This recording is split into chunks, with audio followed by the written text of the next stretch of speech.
नमस्कार दोस्तों, कहानियों की श्रृंखला में आज सुनेंगे नरेंद्र कोहली जी की कहानी नींद आने तक। लेकिन उससे पहले मेरा आपसे विनम्र अनुरोध है कि अगर मेरे द्वारा सुनाई हुई कहानियाँ आपको अच्छी लगती हैं और आपने अभी तक मेरा चैनल सब्सक्राइब नहीं किया है तो सब्सक्राइब ज़रूर करें, लाइक करें और अपने दोस्तों और परिचितों में शेयर भी करें। बेल आइकन दबाना बिल्कुल भी ना भूलें। आज सुनिए नींद आने तक। वह अपनी व्याकुलता में इधर उधर टहलता रहा। अब तक कितनी ही बार वह अपनी कलाई पर बंधी घड़ी देख चुका था। बीच बीच में उसने मेज पर पड़ी टाइम पीस में भी समय देखा था, पर बेचैनी किसी भी प्रकार कम नहीं हो रही थी। कितनी ही बार वह दरवाजे तक जा जाकर लौट आया था। कितनी ही बार उसने बाहर जाने का विचार छोड़ दिया था और जाकर सोफे पर बैठ गया था या दीवान पर लेट गया था, पर चैन उसे किसी भी तरह नहीं पड़ रहा था। अंत में उसने अपने कपड़े बदल डाले। वह पतलून कमीज पहनकर तैयार हो गया। बूट भी उसने पहन लिए थे। उन पर कपड़ा रगड़ते हुए वह सोच रहा था, अब तो जाना ही पड़ेगा। अब और प्रतीक्षा वह नहीं कर सकता। सहसा उसे अपने पर्स का ध्यान आया। पर्स में कुल 4-5 रुपए ही थे। इतने में गुजारा नहीं चलेगा। हो सकता है उसे काफी दूर जाना पड़े। शीला के दफ्तर तक भी जाना पड़ सकता है। इस समय शायद और कोई सवारी न मिले, टैक्सी ही लेनी पड़ेगी। वैसे भी किसी को खोजने जाने के लिए बस कोई अच्छा साधन नहीं है। उसने अलमारी खोलकर लॉकर में से 10-10 के 5 नोट निकाल लिए। हो सकता है सवारी के अतिरिक्त भी कहीं कुछ और खर्च करना पड़े। जाने क्यों उसके सामने किसी बड़े अस्पताल का ट्रीटमेंट रूम बार बार उभर आता था। वह बार बार अपने को बाजारों में रात के समय खुली रहने वाली केमिस्ट की दुकानों पर खड़ा पाता था। उसने अपना सिर झटक दिया। पता नहीं वह क्या क्या सोचता रहता है। उसने जल्दी जल्दी बाहर के दरवाजे पर लगाया जाने वाला ताला उठाया और कमरे से बाहर निकल आया, पर दरवाजा बंद कर ताला लगाने से पहले वह जरा रुका। आखिर इस समय वह कहाँ जाएगा? रात के अंधेरे में सड़क पर नजर आने वाली प्रत्येक महिला आकृति को वह घूरता रहेगा और किसी को भी पहचान नहीं पाएगा। पता नहीं उसकी अपनी आंखों में कोई दोष आ गया है या चश्मे का नंबर बदल गया है, या फिर शायद सबके साथ यही होता है। वह दूर से किसी को भी नहीं पहचान सकता और कुछ समीप आते आते उसे हर आदमी वही लगता है जिसे वह खोज रहा होता है। पिछली बार इसी प्रकार उतावली में वह शीला को खोजने के लिए चल पड़ा था और उसके घर से निकलते ही वह आ गई थी। जब तक वह टैक्सी पर 15 रुपए खर्च कर भटक भटक कर वापस घर पहुंचा था, तब तक शीला उसकी प्रतीक्षा में बरामदे में खड़ी खड़ी हद दर्जा बोर हो चुकी थी। फिर दोनों में काफी लड़ाई हुई थी कसकर। वह नाराज था कि शीला इतनी देर करके क्यों आती है कि वह परेशान हो उठता है, और शीला उसकी उतावली से तंग आ चुकी थी। आखिर वह सैर सपाटे को तो जाती नहीं, नौकरी ही तो है, देर हो ही जाती है। और जब कोई थक थका कर रात को घर लौटे और घर में ताला लगा पाए तो उसे लगा कि उसे कुछ देर और प्रतीक्षा कर लेनी चाहिए। शायद शीला थोड़ी देर में आ ही जाए। बड़ा शहर है और घटिया परिवहन व्यवस्था। देर हो ही जाए तो क्या बड़ी बात है। आखिर वह यही क्यों समझता है कि कोई दुर्घटना शीला को घेर कर इसी प्रतीक्षा में बैठी होगी कि वह आए और उसे बचा ले। नहीं, उसे कुछ देर और प्रतीक्षा कर लेनी चाहिए। उसी और थोड़ी देर की प्रतीक्षा में उसने देखा कि कोई छाया सी इस स्क्वायर की ओर मुड़ी थी, जो काफी धीरे धीरे चल रही थी, थके से अंदाज में। यह कोई स्त्री ही थी, शायद शीला ही हो। जैसे जैसे वह आगे बढ़ती जा रही थी, उसे विश्वास होता जा रहा था कि वह शीला ही है, और वह सचमुच शीला ही थी। उसकी छाती पर से एक बोझ हट गया। देर से ही सही, शीला आ गई थी। देर का क्या है, कामकाजी आदमी को देर हो ही जाती है। उसे लगा उसे एक और धरातल पर भी राहत का अनुभव हो रहा है। अब उसे रात के इस अंधेरे में बाहर सड़कों पर बिखरी हुई अपरिचित आशंकाओं के चेहरे पर से चादर हटाकर उनकी आंखों में नहीं देखना होगा। वह एक बड़ी परेशानी से बच गया था, पर एक हल्की खींच। शीला यह क्यों नहीं सोचती कि वह उसके पीछे चिंतित हो जाता है? और शीला ने एक विचित्र सी दृष्टि ओढ़े आंखों से उसे देखा और बिना कुछ कहे या उसके पास रुके बरामदा पार कर कमरे में चली गई। न वह अपनी मुसीबत सुनाने के लिए रुकी थी, न कैफियत देने के लिए, और न अपनी गलती मानते हुए डांट सुन लेने की मुद्रा में उसके पास चुपचाप खड़ी हो गई थी। उसकी नज़र शीला के साथ साथ कमरे में चली गई थी और अब उसी के समान अनिश्चित सी ठहरी हुई थी। शीला न कुछ कह रही थी, न सुनने की मुद्रा में थी, और ना ही जाकर धड़ाम से सोफे पर गिर गई थी जैसे कुछ न हुआ हो। कुछ हुआ तो था, पर शायद वह अभी तय नहीं कर पाई थी कि किस रूप में उसे कहेगी। खींच की छुरी ने उसकी आवाज को छीलकर कुछ तेज कर दिया। तुम? हाँ, मैं आ गई हूँ। शीला की आवाज किसी असाधारण धरातल पर से आ रही थी। इस धरातल पर से वह पहले कभी नहीं बोली थी। फिर जैसे चिढ़ाती हुई बोली, मुझे देर हो गई ना? उसकी खींच ने छिपकली के समान मुंह छिपा लिया। देर तो बहुत हो गई है, पर तुम मुझे खोजने नहीं गए? शीला का स्वर बहुत व्यंग्यात्मक था। वह लज्जित सा हो गया। शीला फिर उसकी भावुकता का मजाक उड़ा रही थी शायद, पर उसने अपना बल इकट्ठा किया। यदि वह अपनी पत्नी के लिए इस प्रकार चिंतित हो ही जाता है तो क्या बुरा है? यह उसका स्वभाव है। इसके लिए शीला उसका मजाक नहीं उड़ा सकती। वह सहज होकर बोला, जाने की सोच ही रहा था। देखो, यह ताला और चाबी मैंने उठाए ही थे। देर होती रही और तुम सोचते रहे। शीला का स्वर और भी गहरा हो गया था। उसने तमक कर शीला की ओर देखा। शीला भी सीधे उसी को देख रही थी और कमरे की रोशनी में उसके चेहरे और माथे पर की खरोंचे, चोट के नीले नीले दाग साफ साफ देखे जा सकते थे। वह सिहर गया। शीला के बाल भी बिखरे हुए थे और कपड़े भी। तो क्या शीला कहीं गलत आदमियों में घिर गई? नहीं, शायद हाँ। उसे रोज मना करता था, चलती बस में, भीड़ में। तुम्हें क्या हुआ है?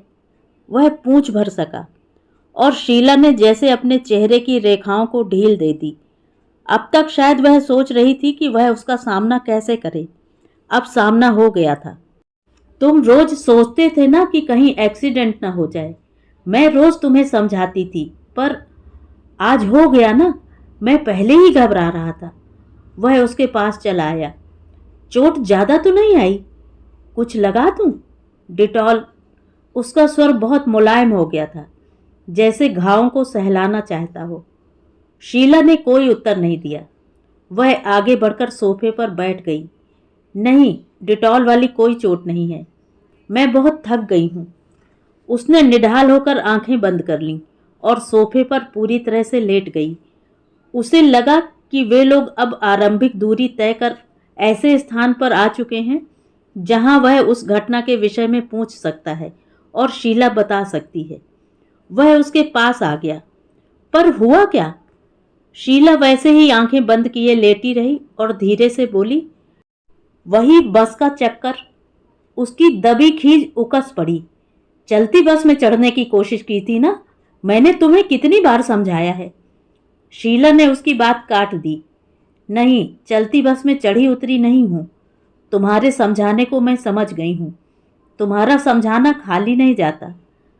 उसका स्वर कुछ इतना ठंडा और अपने आप में इतना पूर्ण था कि वह हतप्रभ हो गया, पर फिर किसी प्रकार स्वयं को संभाल कर बोला, फिर क्या हुआ? भीड़ में गिर पड़ी क्या? शीला के स्वर में पहली बार झुंझलाहट आई। नहीं भाई। और उसकी आवाज बाकायदा तीखी हो गई। तो फिर बताती क्यों नहीं? चोटें लगाकर आ गई हो और अब आकर चुपचाप लेट गई हो। कुछ बताती क्यों नहीं?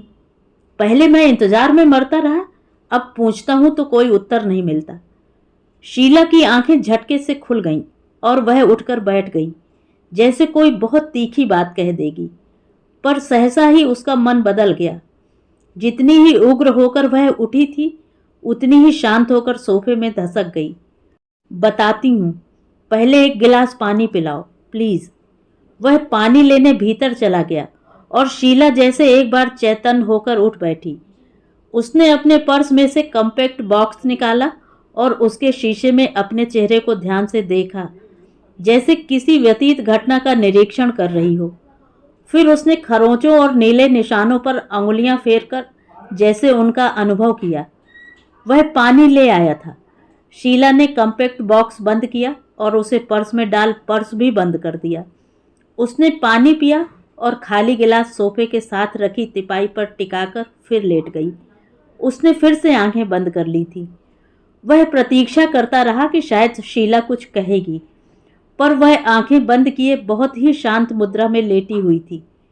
फिर भी इतना आभास मिल जाता था कि उसके भीतर कुछ बहुत तेजी से घट रहा है। शायद घटनाओं की जुगाली, जैसे किसी पुरानी फिल्म की कोई रील चल रही हो। वह और प्रतीक्षा नहीं कर सका। बोला, तुम मुझे कुछ बताने वाली थी? शीला का ऊपरी होंठ उसका मजाक उड़ाता सा उठ गया। तुम आज इतनी देर से आने के लिए मुझे डांटोगे नहीं? भले घर की औरतें इतनी देर गए तक बाहर नहीं रहती। उसका मन रोने रोने को हो गया। शीला उसके प्रेम का मजाक उड़ा रही थी, पर वह रोया नहीं। उसे लगा इस समय वह एक लंबा भाषण देना चाहता है, हल्के अभिनय के साथ। तुम जानती हो, आदमी जिससे जितना अटैच होता है उसके लिए उतना ही आशंकित रहता है। तुम्हें देर होने लगती है तो मेरे मन में भयंकर कल्पनाएं जन्म लेने लगती हैं। मैं अपनी कल्पना में देखता हूं कि तुम बस पकड़ने के लिए बीच सड़क में दौड़ रही हो और पीछे से कोई दूसरी बस, कोई ट्रक या कोई कार आकर तुम्हें टक्कर मार देती है। तुम बीच सड़क में खून से लथपथ पड़ी हो और कोई तुम्हारे पास भी नहीं आ रहा। या फिर तुम बस स्टॉप पर खड़ी हो खड़ी हो खड़ी हो, पर कोई बस ही नहीं आती। 10:30 बजते हैं, 11 बजते हैं, 11:30 बजते हैं और फिर तुम किसी मुसीबत में फंस जाती हो। पर उसने यह सब कुछ नहीं कहा, केवल इतना ही कह पाया, तुम्हें देर होती है तो मैं बड़ी भयंकर भयंकर कल्पनाएं करने लगता हूँ। कल्पनाएं करके तुम क्या करते हो? शीला ने बड़े भाव शून्य स्वर में पूछा। वह भौचक सा शीला को देखता रह गया। क्या वह सचमुच जिज्ञासा कर रही है या मात्र उसे धिक्कार रही है? उसे लगा शीला के मन में कहीं ना कहीं यह बात है कि इस घटना के लिए वह जिम्मेदार है, और सचमुच वह जिम्मेदार है। वह शीला से नौकरी न करवाता, पर नौकरी तो शीला शादी से पहले कर रही थी। वह फिर अपनी पहली मुद्रा में लौट आया। बस अपनी कल्पनाओं में बहुत कुछ देखता रहता हूँ, सोचता रहता हूँ, उद्विग्न होकर टहलता रहता हूँ, बाहर के दरवाजे पर खड़ा प्रतीक्षा करता रहता हूँ, पर जानता हूँ कि यह सब यथार्थ नहीं है, मेरी आशंकाएं ही हैं, इसलिए कुछ करता नहीं हूँ। शीला फिर एक बार उठकर सोफे पर बैठ गई। उसने अपने चेहरे पर का पहला भाव जैसे धो डाला था। दूसरा भाव अब वहां कोई नहीं था, भाव शून्य चेहरा। बड़े तटस्थ स्वर में बोली, मैं 10 बजे अपनी ड्यूटी समाप्त कर निकली। 10:15 तक मैं बस स्टॉप पर पहुंच चुकी थी। 10:20 हुए, 10:25 हुए, 10:30 हो गए, पर मेरी बस नहीं आई। इसका मतलब यह था कि आखिरी बस या तो समय से पूर्व ही निकल गई थी या फिर मिस थी। मुझे कोई दूसरी बस पकड़नी चाहिए थी, पर इधर आने वाली कोई दूसरी बस भी नहीं मिल रही थी। मैं खड़ी रही थी। स्कूटर या टैक्सी लेकर रात को अकेली आने का साहस मैं नहीं कर पा रही थी। शीला ने क्षण भर रुककर उसके चेहरे को पढ़ने का प्रयत्न किया, फिर बोली, 11:15 के करीब एक बस आई। मैंने हाथ उठा दिया। बस रुक गई। उस पर आगे बोर्ड नहीं लगा था। मैं नहीं जानती थी वह कहाँ जा रही है। डिपो जा रही होगी। उसने सिगरेट सुलगाया और सुनने की मुद्रा में बैठ गया। शीला ने उसे पहला कश लेने का समय दिया और फिर बोली, हाँ, कंडक्टर ने बताया कि बस डिपो जा रही है। मैंने कहा, कोई बात नहीं, मुझे रिंग रोड पर उतार देना। बस में और कोई नहीं था? उसने सशंक होकर पूछा। नहीं, 2 व्यक्ति और भी थे, शीला ने कहा। फिर भी तुमने बड़ी हिम्मत की। वह आश्वस्त हो गया। उसने सिगरेट का दूसरा कश ले लिया था। हाँ, वह बोली, पर वे दोनों व्यक्ति भी अगले ही स्टॉप पर उतर गए। जब वे दोनों आदमी उतर गए और बस फिर चली, तो कंडक्टर ड्राइवर के पास जाकर कुछ फुसफुसाया। मुझे तभी शक पड़ा कि वे लोग कुछ शरारत करेंगे। मुझे लगा कि मुझे इस प्रकार खाली बस में नहीं बैठना चाहिए था। उसकी पीठ ने कुर्सी की टेक छोड़ दी। वह तना हुआ आगे की ओर झुका। उन्होंने शरारत की क्या? शीला का चेहरा कुछ क्षुब्ध सा हो गया। मुझे देखकर तुम्हें क्या लगता है? वह जैसे उबल पड़ा। मैं तो जानता हूं कि वे लोग अकेली औरत को पाकर छेड़छाड़ जरूर करते हैं। हमारे देश का तो चरित्र ही इतना गिर गया है कि क्या कहें। कोई साला विश्वास योग्य ही नहीं रहा। उसने स्वयं को नियंत्रित कर स्वर बदला। फिर क्या हुआ? ड्राइवर ने बस के भीतर की बत्तियां बुझा दी। वह बोली, तुमने मना नहीं किया? उसका स्वर काफी उत्तेजित था। नहीं, शीला ने फिर उसी प्रकार भाव शून्य स्वर में कहा। मैं बहुत डर गई थी। मेरे मुंह से आवाज ही नहीं निकल रही थी। वैसे भी मैं उनसे लड़कर उन्हें चिढ़ाना नहीं चाहती थी। मैंने मन ही मन भगवान से कहा कि यदि मैं ठीक ठाक घर पहुंच गई तो कल ही मैं ₹1.25 का प्रसाद कनॉट प्लेस वाले हनुमान मंदिर में चढ़ाऊंगी। उसने विद्रूप सी मुद्रा बनाई। तो इसका मतलब है कि कल ₹1.25 का प्रसाद भी चढ़ाना पड़ेगा और कनॉट प्लेस में हनुमान मंदिर भी जाना पड़ेगा। शीला का सारा आक्रोश जैसे उसके चेहरे पर घनीभूत हो गया। तुम्हें मैं ठीक ठाक घर पहुंच गई लगती हूं? वह एकदम झेंप गया। शीला का आक्रोश एकदम सही था। वह एक झेंपू सी हंसी हंसकर रह गया। शीला फिर उस घटना की ओर लौट गई। सहसा ही जैसे वह उस घटना से असंपृक्त सी हो गई थी।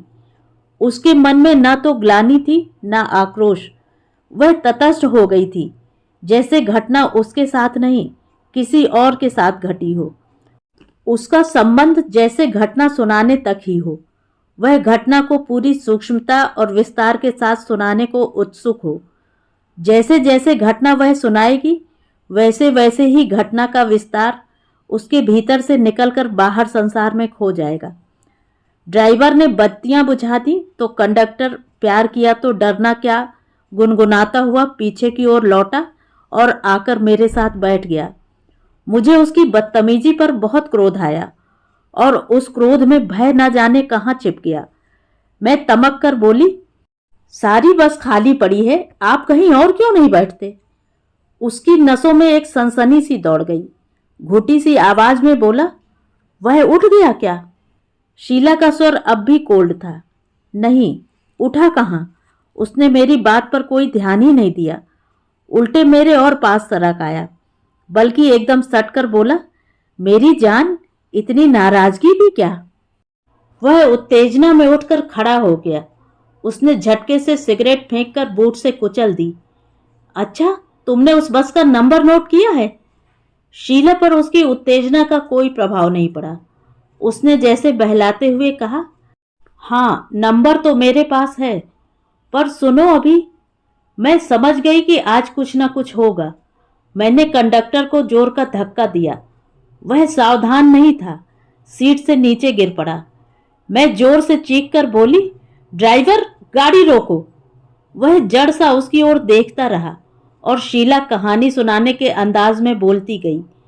उसने बस नहीं रोकी, उल्टे और तेज कर दी। सड़कें खाली थीं, बाहर कोई भी नहीं था। बस में मैं अकेली थी। बस की बत्तियां बुझी हुई थी और बस सड़क पर तेजी से भागी जा रही थी।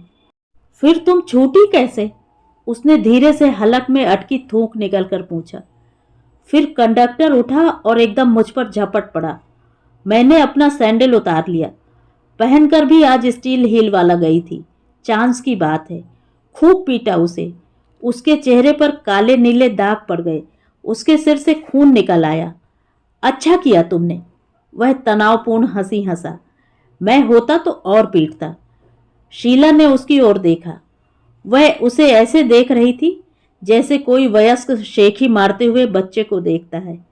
हाँ, मैंने भी सोचा था कि तुम होते तो और पीटते, पर उन्होंने मुझे इतना अवसर ही नहीं दिया कि मैं तुम्हें घर से बुलाकर ले जाती। मुझसे जितना हुआ मैंने उसे पीटा। उसने फिर सिगरेट जलाई। बोला, अच्छा किया। मैं उसे पीटती गई पर उसने मुझे छोड़ा नहीं। फिर उसने मेरे ब्लाउज में हाथ डाल उसे खींचा। टिच बटन थे, एक ही झटके में सारे खुल गए। क्या? उसके रोंगटे खड़े हो गए।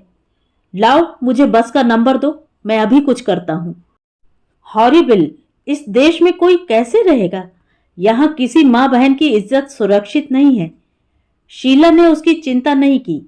वह ऐसे बोलती जा रही थी जैसे सब कुछ बताकर ही चुप होगी। तब तक ड्राइवर ने एकांत देखकर बस एक जगह खड़ी कर दी। फिर वह भी आ गया। दोनों ने मेरा मुंह एक कपड़े से बांधकर बंद कर दिया, मेरे हाथ भी बांध दिए। उत्तेजना के मारे उसका गला रुंध गया था, आंखों में पानी आ गया था। और शीला अब भी शांत बैठी थी, जैसे अपने साथ घटी घटना न सुना रही हो, कोई कहानी सुना रही हो। फिर भी तुम कैसे बच गई? अंत में उसने फंसे गले से पूछा।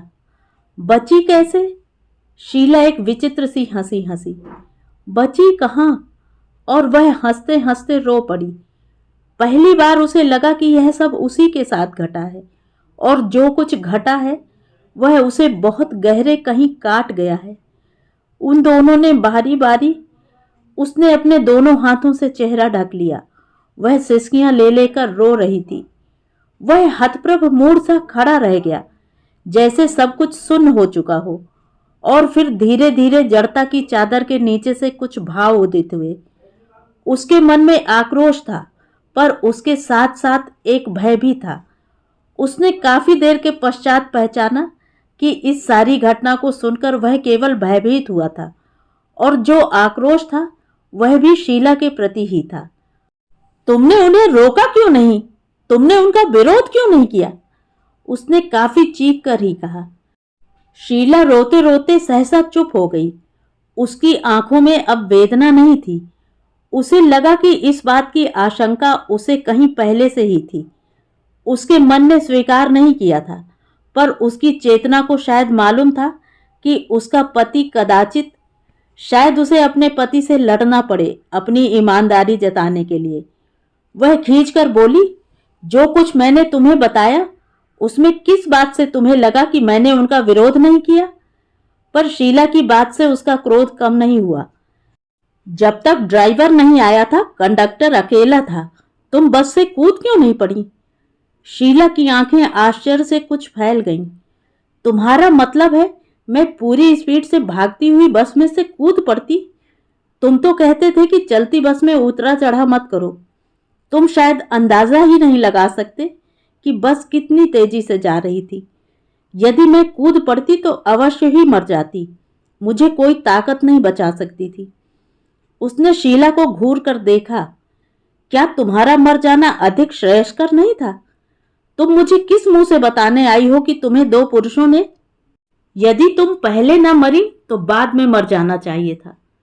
शीला को लगा उसकी चेतना का कोई अंश इन सारी बातों, आरोपों और झगड़ों के लिए पहले से तैयार था। वह सहसा ही एकदम नाराज हो गई। बकवास बंद करो। तुम मुझे यह सब कहने वाले कौन होते हो? कल तुम्हें दो आदमी कहीं घेर कर पीट जाएं, तुम्हारे हाथ पैर तोड़ जाएं, तुम्हारी एक आंख निकाल कर ले जाएं, या तुम्हारी नाक काट कर ले जाएं, तो मैं तुम्हें ये सारी बातें कहूंगी जो तुम मुझे कह रहे हो। बड़ी मर्दानगी है। अपनी स्त्री के सम्मान का इतना ख्याल है तो जाओ उन लोगों का सिर उतार कर ले आओ। वह कांप गया। शीला क्या कह रही है? वह किसी का सिर उतार सकता है क्या? उसे खून देखकर दहशत होने लगती है। तभी तो उसने मांस खाना भी छोड़ दिया है। कैसी उबकाई सी आने लगती है। यह कैसे हो सकता है? अब कोई वह स्वयं ही ठहर गया। हाँ, अब राजपूती युग नहीं है कि वह किसी का सिर उतार ले। तो फिर वह शीला को ही मरने की सलाह क्यों दे रहा है? मैं पुलिस में रिपोर्ट जरूर कर सकता हूं। लाओ, बस का नंबर दो। शीला का स्वर फिर से व्यंग्यात्मक हो गया था। पुलिस में जाकर क्या रिपोर्ट करोगे? दो पुरुषों ने? वह तमक कर मुड़ा। मैं यह बात कैसे कह सकता हूं? शीला का स्वर और भी गहरा हो गया। तो और क्या कहोगे? यह कि दो लोगों ने मेरी पत्नी से छेड़छाड़ की है। स्वयं इतनी सी बात नहीं कह सकते और मुझे मारना चाहते हो? तुम्हें मारना कौन चाहता है? वह स्वतः चालित ढंग से कह गया। पर यह अपमानित जीवन, इसमें अपमानित जीवन क्या है? शीला बोली, मैंने अपनी इच्छा से यह सब होने दिया होता तो तुम मेरे चरित्र को बुरा कह सकते थे, पर जिन परिस्थितियों में यह सब हुआ उससे मेरे चरित्र पर तुम कोई लांछन नहीं लगा सकते। फिर चरित्रवती होकर भी मैं क्यों मरूं? नहीं मरती, ऐसे ही जी लेंगे। न तुम किसी को बताओ न मैं किसी को बताऊं। उसे पता ही नहीं चला कि वह कब इतना दीन हो गया था। आंसू उसके गालों तक बह आए थे। मैं किसी को मुंह दिखाने लायक न रहा। मैं किसी को कैसे मुंह दिखाऊंगा?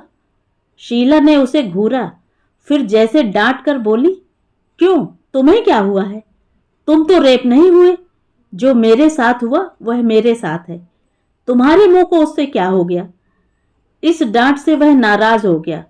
उसका क्रोध फिर से लौट आया था। दांत पीसकर बोला, चुप रहो तुम।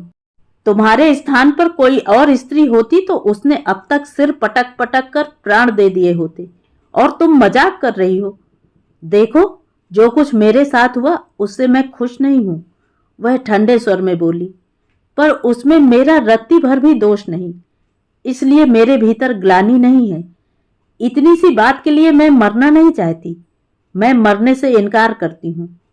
अब रही तुम्हारी बात, तुम चाहो तो उन लोगों को खोजकर उनकी हत्या कर दो। न हो सके तो पुलिस में रिपोर्ट कर दो। यह भी ना हो सके तो मुझसे अलग हो जाओ। मार्ग निर्देशन के लिए तुम्हारी आवश्यकता नहीं है मुझे। वह अपनी दीनता से उबर आया था। शीला से यह शिकायत उसे बहुत पहले से थी। वह कभी भी अपना दोष नहीं मानती थी और उल्टे उसे निर्देश दिया करती थी। तुम समझती हो कि इतना कुछ होने पर भी हम पति पत्नी रूप में रहेंगे? मैं तुम्हारे साथ रहूंगा। लोग मेरी ओर उंगली उठाकर कहेंगे, यह वही व्यक्ति है जिसकी पत्नी को एक कंडक्टर और ड्राइवर ने रेप किया था। मेरा तुमसे संबंध तभी से टूट गया जब तुमने मुझे यह बात बताई। अब तुम्हारा मेरा कोई रिश्ता नहीं। तुम मेरे घर में नहीं रह सकती। शीला ने उसे देखा। वह सचमुच बहुत नाराज था। शायद वह इतने क्रोध में था कि उसे धक्के मारकर घर से निकाल सकता था। उसके मन में शायद उन दो पुरुषों के विरुद्ध कुछ भी नहीं था। सारी शिकायतें शीला के विरुद्ध ही घिर आई थीं। शीला के जी में आया कि वह हंस पड़े, पर वह हंसी नहीं। बड़े शांत स्वर में बोली, तुम्हारा मेरा कोई रिश्ता नहीं। मैं तुम्हारे घर में नहीं रहूंगी, पर मैं तुमको इतना कंसेशन दे सकती हूँ कि अपना सामान यदि तुम अभी न ले जा सको तो सवेरे उठवा कर ले जाना। तुम्हें शायद याद हो कि यह क्वार्टर मेरे नाम है। वह एकदम चौंक पड़ा। सारी बातें यह मोड़ ले लेंगी, यह उसने सोचा ही नहीं था। क्वार्टर की बात की ओर भी उसका ध्यान नहीं गया था। उसने यह बात पहले सोच ली होती तो अच्छा था। क्वार्टर शीला का था, वह वहीं रहेगी। घर की अधिकांश चीजें भी वहीं रहेंगी। वह बहुत करेगा तो अपने उपयोग की सारी चीजें ले जाएगा, पर कहाँ? सड़क पर, प्लेटफॉर्म पर, इतने महंगे शहर में अपना सारा वेतन देकर कहीं 2 कोठरियां किराए पर लेने का मूर्खतापूर्ण साहस वह नहीं कर सकता। वह सरकारी नौकरी में भी नहीं है कि सरकारी क्वार्टर की बात सोचता। तो फिर कहाँ? किसी होटल में, किसी मित्र के घर। पर कब तक? वह कुछ नहीं बोला। जोर जोर से सांस लेता हुआ वह टहलता रहा, कमरे के एक सिरे से दूसरे सिरे तक। थोड़ी ही देर में उसके सांस की आवाज और पैरों की चटक मंद पड़ गई। उसके जी में आ रहा था वह एक बार हंस पड़े और कहे, छोड़ो इन फालतू बातों को, चलो सो रहे। पर उसके भीतर के किसी अकड़ाव ने उसे हंसने नहीं दिया। वह टहलते टहलते शीला के सामने जाकर रुक गया। मैं कल सवेरे अपना सामान लेकर चला जाऊंगा। उसके नथुने कुछ और अधिक फैल गए। तुम कान खोलकर सुन लो, तुम मुझे इस प्रकार ब्लैकमेल नहीं कर सकती।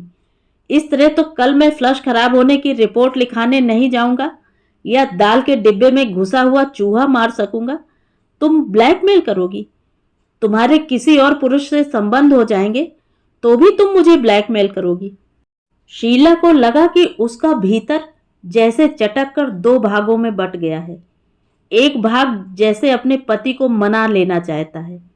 वह जानती है कि उसके पति का भीतर भी उसी के समान चटक चुका है और उसका भी एक ही भाग लड़ रहा है, ऊपरी तौर से ही, और वह भी इसलिए कि उसे मना लिया जाए।